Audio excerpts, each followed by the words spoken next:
ശ്രീകന്മാരുടെയും തലവന്മാർ പത്രോസിന്റെയും സകല ശുദ്ധമാനപ്പെട്ടവരുടെയും വിധിയിലെയും ആകാശത്തിലും ഭൂമിയിലും കെട്ടുവാനും അഴിപ്പാനുമുള്ള മുഷ്കരത്വം ഇതൊക്കെ ഈശോ കർത്താവിൽ നിന്ന് കൈക്കൊണ്ടിരിക്കുന്നു.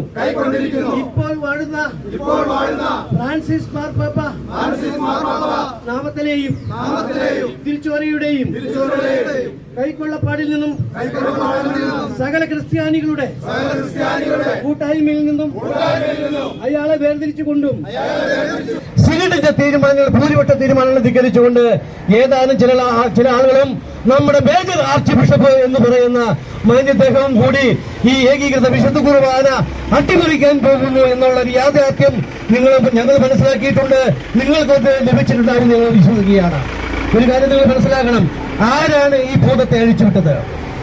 ആ പിതാക്കന്മാരിതാ കാലുമാറ്റവും കുതികാൽ വെട്ടലും ഉള്ള ആ ശൈലി സ്വീകരിച്ചുകൊണ്ട് ഇതാ ഈ 5 പിതാക്കന്മാര് അവരെടുത്ത തീരുമാനത്തിൽ നിന്നും വിശ്വാസികളെ വഞ്ചിച്ചു.